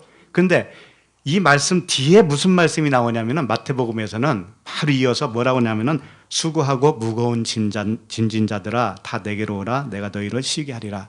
이 말씀이 이어진다고요. 이게 왜 이렇게 될까요?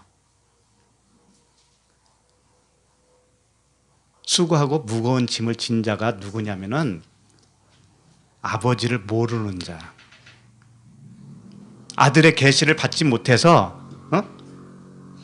귀신인 채로 살고 있는 자, 율법에 갇혀 있는 자, 이게 뭐냐면 수고하고 무거운 짐진 자다 이거예요. 그것을 설명하기 위해서 이 본문 말씀이 이렇게 이어진다고요. 자, 그러면 누가복음으로 가서 23절을 같이 읽겠습니다. 제자들을 돌아보시며 조용히 이르시되 너희가 보는 것을 보는 눈은 복이 있도다. 자, 여기서 제자들을 돌아보셨다고 그러죠? 그러면 제자들이 뒤에 있었다는 거네. 이런 표현을 왜 할까요? 돌아보고 안 돌아보고 그게 무슨 상관이 있어요. 그냥 말씀하시면 되지. 그런데 왜 이런 표현을 쓸까라고 하는 것이죠. 제자들을 돌아보시며 조용히 말을 했습니다. 조용히. 이게 뭐냐면은 제자들을 돌아봤다고 하는 것은 예수님은 육체로 계시죠. 육체로 계시죠. 그 당시에. 근데 돌아봤다고 하는 것은 뭐냐면 내면 것으로 이야기하겠다 이거예요. 그리스도 차원으로 내가 말을 하겠다. 그러면서 조용히 얘기한다고 그러죠. 조용히. 이 조용히 얘기한다는 뜻이 뭐냐면 이 따로 이야기한다 또는 사적으로 이야기한다 이런 뜻이에요. 제자들을 따로 모아서 뭔가 말씀을 하셨던 적이 많이 있었잖아요. 그런 의미의 단어예요. 이디오스라고 하는 조용히 얘기했다라고 하는 것은 따로 이야기했다.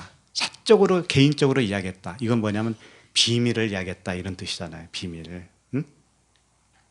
너희들만 알아들을 수 있는 어떤 비밀을 내가 따로 이야기하겠다. 근데 돌아봤다고 하는 것은 뭐냐면 내가 육체로 이야기하는 게 아니고 영적 의미의 말을 하겠다. 이런 얘기예요. 그러니까 지금도 주님이 돌아봐서 우리에게 말을 하고 계신 거예요. 응? 조용히 말을 하고 있는 거예요. 따로 하는 거예요, 지금. 진짜 의미를 가르쳐 주겠다. 그러면서 뭐라고 하냐면 너희가 보는 것을 보는 눈은 복이 있어. 그러는 거예요. 너희가 지금 보고 있지? 내 말을 통해서 지금 보고 있잖아. 그것이 뭔지 알아? 복이 있는 거야. 이렇게 말씀하시면서 뭐라고 하냐면은 이 복이 있다.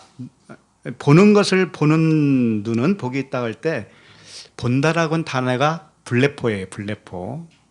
블레포는 이 현상을 눈으로 본다라는 의미가 아니고 깨달아 안다라고 하는 의미의 단어예요. 깨달아 알아 보는 거예요. 보는 거예요. 그런 블레포라고 하는 단어로 사용하신 거죠. 자, 그러면 24절을 좀 읽겠습니다. 시작. 내가 너에게 말하노니 많은 선지자와 임금이 너희가 보는 바를 보고자 했으되 보지 못하였으며 너희가 듣는 말을 듣고자 하였으되 듣지 못하였느니라. 자, 내가 너희에게 말하노니 이제 실상을 뭔가를 가르쳐 주고 있는 거예요. 응? 제자들에게 따로 사적인 의미, 개인적으로 비밀스러운 그 말씀을 하고 있다라는 거죠. 그럼 무슨 말씀을 한 것인가? 내가 너희에게 말하노니 많은 선지자와 임금이 너희가 보는 것, 블레포 그렇게 깨달아 보는 것, 이것을 보고자 하였으되 할 때 이 선지자들이 보려고 했던 단어는 에이돈이라고 하는 단어예요. 에이돈은 눈으로 보는 거예요. 그냥 응? 표면으로 보는 거예요. 그렇게 보고자 하였으되 보지 못하였어. 너희가 듣는 바를 듣고자 하였으되 듣지 못하였다. 이렇게 되어 있어요. 그러면 선지자와 임금이 너희들이 지금 보는 것을 못 봤다 그런 말씀이죠. 그렇죠? 그러면 선지자와 임금을 왜 여기서 언급을 했을까? 아니 많은 선지자들이 왜 못 봤을까? 봤을 거 아닙니까? 모세도 선지자요. 뭐예요? 아브라함도 선지자예요. 이 선지자들이 임금들, 많은 임금들, 다윗도 임금이잖아요. 그런데 왜 그들이 못 봤다고 할까요? 왜? 그들이 진짜 못 봤다는 말이 아니에요, 이게. 그들이 진짜 못 봤다는 것이 아니에요. 아브라함도 보고 다 믿고 구원받은 사람들입니다. 다윗도 마찬가지죠. 다윗도 다 구원받았어요. 다 볼 거 다 봤단 말이에요. 그런데 왜 여기서는 이런 말씀을 하시냐면은 이 단어를 잘 보셔야 돼요. 그래서 단어. 너희가 보는 바 할 때는 블레포라고 그랬죠. 이게 현재형으로 쓰여 있어요. 현재형 동사예요. 지금 네가 보고 있는 거 내가 은혜와 진리로 설명해서 네가 알아먹었지. 이게 보고 있는 거거든. 이게 현재란 말이에요. 현재. 그런데 그들이 보고자 했다라고 했죠. 선지자와 임금이 그들이 보고자 했다라고 하는 단어가 에이돈이라고 그랬죠. 그러면서 이게 과거형으로 쓰여 있어요. 과거형으로. 이게 무슨 의미냐면은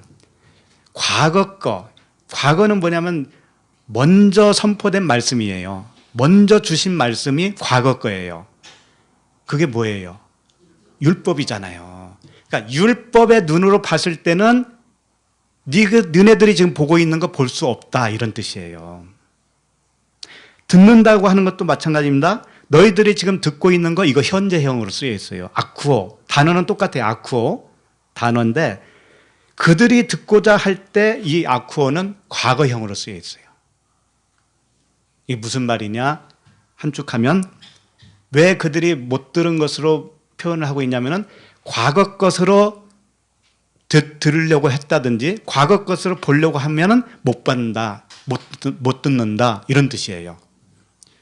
이 표면적인 말씀으로는 하나님 나라를 볼 수도 없고 들을 수도 없다. 그 말씀을 하고 계신 거예요.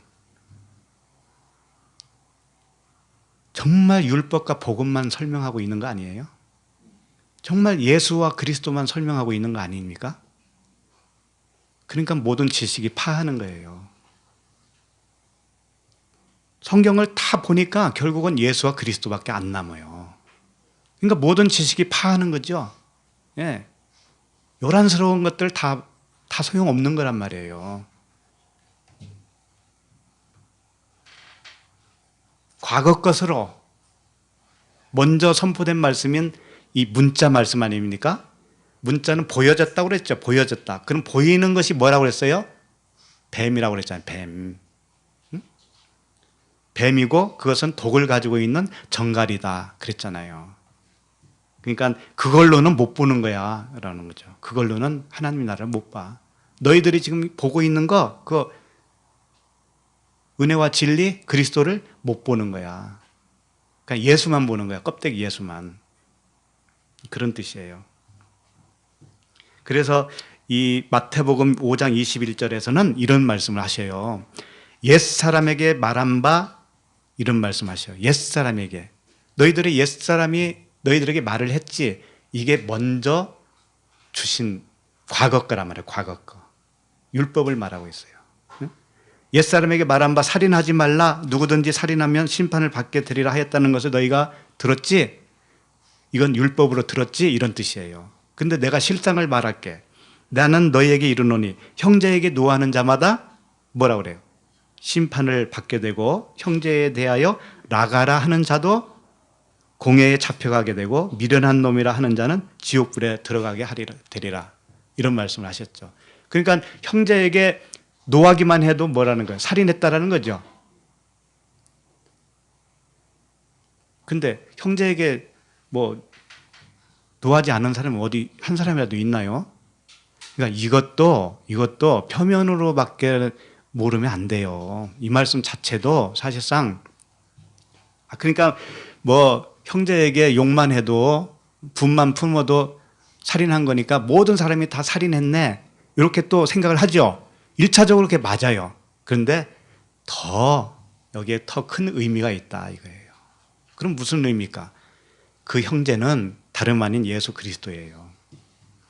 예수 그리스도를 예수 차원으로 보면, 율법 차원으로 보면 그 형제를 욕한 것이에요. 그 형제를 나가라 욕한 거라고요. 미련한 놈이다. 나가가 뭐냐면 골빈 놈 이런 뜻이거든요. 그렇게 욕한 꼴이 된 것이다 이거죠. 그러니까 그 봐야 할 그 그리스도라고 하는 영생을 보지 못하면 그것은 주님을 욕한 것이고 주님을 살인한 것이다. 그 영적 의미를 담고 있는 거예요. 그러니까 결국은 살인을 멈추려면 어떻게 되냐면 그렇게 살인하고 있는 내가 죽고 그분의 새로운 말씀으로 세워져야 되죠. 그게 물과 성령으로 거듭나야 된다. 이런 말씀을 그래서 하시는 겁니다. 이제 그러면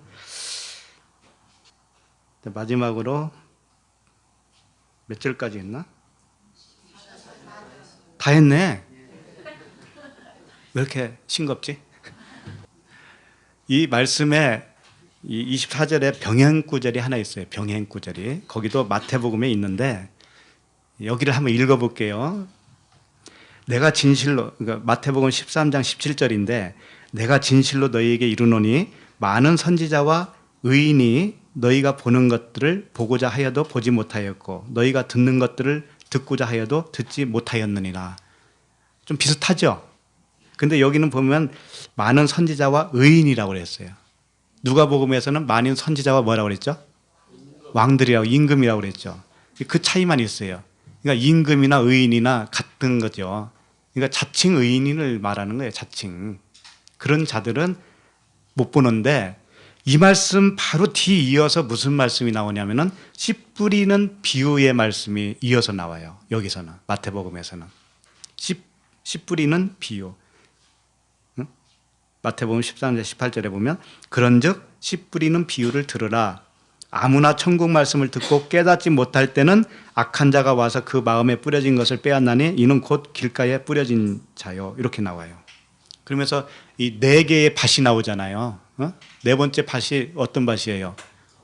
좋은 밭이죠. 옥토. 그러니까 여기서 말씀을 하고 있는 게 뭐냐면 듣고자 하여도 듣지 못하였다 하면서 씨 뿌리는 비유를 말씀하고 있는 건 뭐냐면 깨닫지 못하면 듣지 못한다 그런 거예요. 깨닫지 못하면.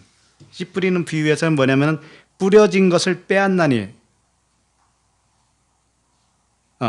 천국 말씀을 듣고 깨닫지 못할 때는 이렇게 나오잖아요. 깨닫지 못할 때는. 이 깨닫지 못하는 것이 뭐냐면 못 보는 것이고 못 듣는 거예요. 응? 깨닫는 마음을 누가 주시냐? 아들 되시는 그분이 주신다. 왜? 그분의 소원이기 때문에. 그분의 소원이기 때문에. 그래서 이제 다 됐는데 이 누가복음에서는 24장까지 봤잖아요. 25절부터는 다음 주 볼 25절부터는 첫째 날부터 다시 시작하는 거예요. 하는데 어떤 내용이 시작되냐면은 25절 보세요. 어떤 율법 교사가 일어나 예수를 시험하여 이르되 선생님 내가 무엇을 하여야 영생을 얻으리까 그러죠. 무엇을 해야 영생을 얻습니까? 이 질문 자체가 초딩 질문이거든요, 사실. 그러니까 이 첫째 날부터 시작하는 거예요. 그래서 깨닫지 못한 것이 무엇인가를 가르쳐 주는 거예요, 이제는. 못 보고 못 듣는 것이 무엇인가를 이제 실제적인 예를 들어서 하나님이 설명을 하는 겁니다. 그래서 이 어떤 율법 교사를 샘플로 들어서 등장시키는 거예요. 그래서 다음 주부터는 못 듣는 것이 무엇이고 못 보는 것이 무엇인가 이것을 알게 될 겁니다. 다음 주도 기대가 되죠. 아까 찬양은 드렸으니까 기도하고 마치도록 하겠습니다. 하나님 아버지 은혜를 감사합니다. 오직 한 분이신 우리 하나님께서 아버지와 아들과 성령의 관계로 진리를 흘려주시니 감사합니다. 아들의 소원은 계시로 말미암아 아버지와 아들을 아는 데에 있다고 하셨사오니 진리의 성령께서 우리 각 사람의 눈가기를 열어 주시옵소서. 우리에게 주셨던 처음 말씀인 이 율법으로는 볼 수도 없고 들을 수도 없다라는 것을 깨닫게 하여 주시옵소서.